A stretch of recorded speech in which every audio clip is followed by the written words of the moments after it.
stand up, read this, so that everyone that's here shall hear my rhyme. That shall civil sage show upon the fairiest boughs, or at every sentence end will I, Rosalina, write.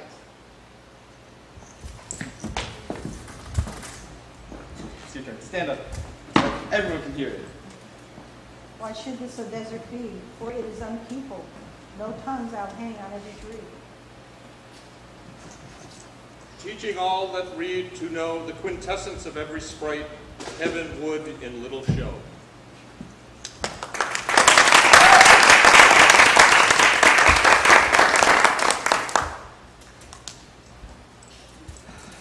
Hang there my verse, and witness of my love.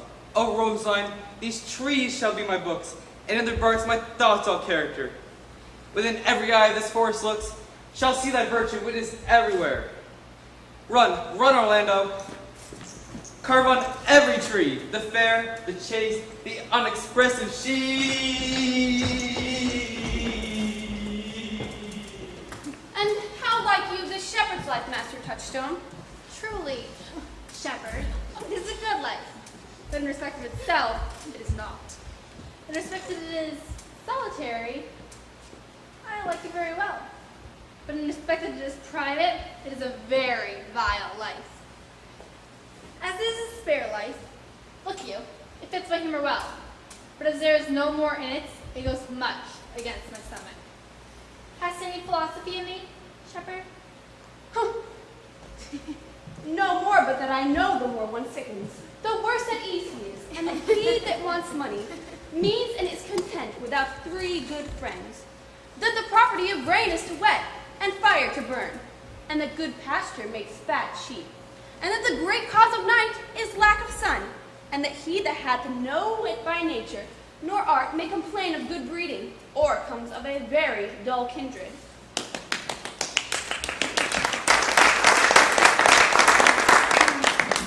Such one is a natural philosopher. Wast ever in court, shepherd? No, truly. Then thou art damned. Nay, I hope. Truly, thou art damned, like an ill-roasted egg, all on one side. For not being at court your reason.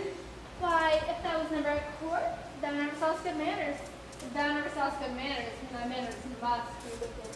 And wickedness is sin, and sin is damnation. Thou art in a perilous state, shepherd. Not a whit, Touchstone. Those that are good manners in the court are as mockable in the country as the country is most mockable at court. You say you salute not the court, but you kiss your hands. That courtesy would be uncleanly if courtiers were shepherds. That's another simple sin in you. To bring the ewes and the rams together and to offer to get your living by the copulation of cattle. No! Look you, here comes young Master Ganymede, my new mistress's brother. From the east to western inn, no jewel is like Rosalind. Her worth being mounted on the wind, through all the world there's Rosalind. All the pictures fairest lined are but black to Rosaline. Let no fair be kept in mind but the fair of Rosaline. All right, you so 8 years. Dinners, suppers, and sleeping hours accepted. It is the right but a woman's right to market. Out, fool! For a taste. If a heart do lack a hind, let him seek out Rosaline. If a cat may act her kind, so be sure will Rosaline. Winter garments must be lined, so must slender Rosaline. He a wreath must sheaf and bind, then to cart with Rosaline.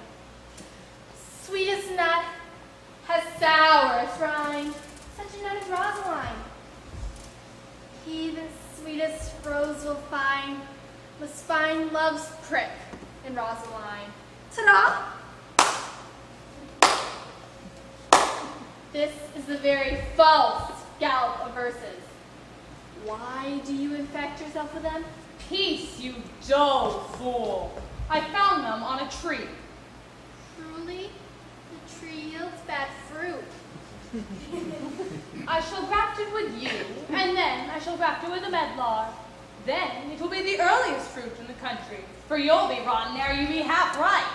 And that's the right virtue of the medlar. You have spoken, whether wisely or no. Let the forest judge. Peace. Here comes my sister reading. Stand aside. Why should this a desert be? For it is unpeopled. No. Tongues all hang on every tree. Ew. That shall civil saying show. Somehow upon the fairest boughs, or at every sentence end, will I, Rosalinda, write, teaching all that read to know the quintessence of every sprite. Oh, most gentle Jupiter, what tedious homily of love have you wearied your parishioners withal, and never cried, have patience, good people. How now? Back, friends. Shepherd, go off a little. Go with him, sirrah. Come, shepherd, let us make an honorable retreat. Though not with bag and baggage, yet with scrip and scrimmage. Didst thou hear these verses? Oh, yes, and more, too, for some of them had in them more feet than the verses would bear. That's no matter. The feet might bear the verses. Aye, but the feet were lame, and could not bear themselves without the verse, and therefore stood lamely in the verse. But didst thou hear, without wondering, how thy name should be hanged and carved upon these trees? I was 7 of the 9 days out of the wonder before you came, for look here what I found on a palm tree. I was never so rhymed since Pythagoras' time that I was an Irish rat, which I can hardly remember. Oh, wonderful, wonderful, and most wonderful, wonderful. And yet again, out of all whooping, Good my complexion! Dost thou think, though I am comparison like a man, I have a doublet and hose in my disposition? I prithee, tell me who it is quickly, and speak apace. I would thou couldst stammer, that thou mightst pour this concealed man out of thy mouth, as wine comes out of a narrow-mouthed bottle. Either too much at once, or none at all. I prithee, take the cork out of thy mouth, that I may drink thy tidings. It is young Orlando that tripped up the wrestler's heels, and your heart, both in an instant. Nay, but the devil take mocking. Speak sad brow and true, maid. I faith, 'cause 'tis he. Orlando? Orlando. Alas the day! What shall I do with my doublet and hose? What did he when thou sawest him? What said he? How looked he? Where went he? What makes him here? Did he ask for me? Where remains he? Answer me in one word. Ow! You must form me gargantua's mouth first. 'Tis a word too great for any mouth of this age's size. To say I and no to these particulars is more than to answer in a catechism. But doth he know that I am in this forest and in man's apparel? Looks he as freshly as he did the day he wrestled? I found him under a tree like a dropped acorn. It may well be called Jove's tree when it drops forth such fruit. Give me audience, good madam. Proceed. Soft. Comes he not here? 'Tis he. Slink by and note. I thank you for your company, but good faith, I had a sleep in myself alone. And so had I, but yet, for fashion's sake, I thank you too for your society. God be with you. Let's be as little as we can. I do desire we be better strangers. I pray you mar no more trees of writing love songs in their parks. I pray you mar no more of my verses, reading them ill-favoredly. Rosaline is your love's name. Yes, just. I do not like her name. There was no thought of pleasing you when she was christened. What stature is she of? Just as high as my heart. You have a nimble wit.